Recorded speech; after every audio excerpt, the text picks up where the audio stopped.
From the team covering the cruise industry, here's your cruise news with John Keane.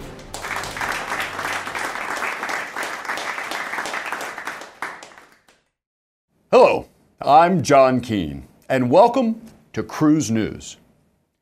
What a fascinating week we've had in the cruise industry. So much has happened. Let's get right to it. Luxury cruise line Crystal Cruises, which is known for its adult-oriented luxury, is now reaching out to families and making efforts to attract more kids on board this summer. Departing from the standard kids camps and pool games, Crystal is ratcheting up their offerings for children. There's juice tastings on juices from around the world for the little ones, find the largest diamond scavenger hunt for the middle schoolers, and an enrichment class called How to Get Daddy to Get You That Mercedes for the high school kids.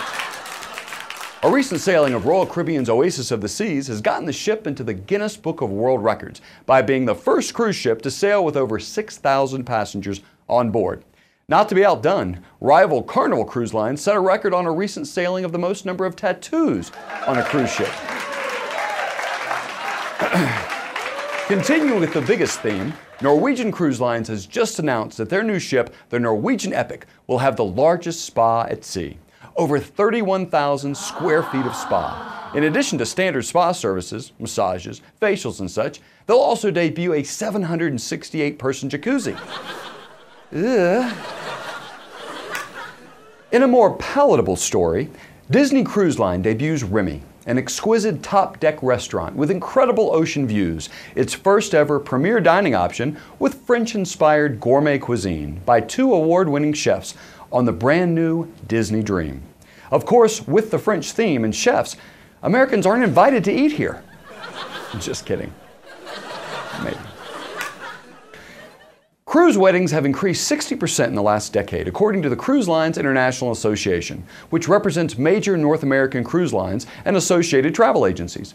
Carnival Cruise Lines alone expects some 2,200 couples will marry aboard its ships this year alone. In a related story, 50% of those couples will actually go home with someone else. And finally, at a recent shareholders meeting in South Florida, Carnival Corporation CEO Micky Arison stated that the world's largest cruise operator currently has no plans to reinstate unpopular fuel surcharges on cruise passengers. While we reserve the right to impose a surcharge, we have at this point no intention of doing so, based on today's environment. He was later overheard saying, "Hey guys, let's make up the shortfall by charging passengers based on tonnage." Well, our time again has sailed away. From all of us here at Cruise News, good night. And remember, it's good to be the King.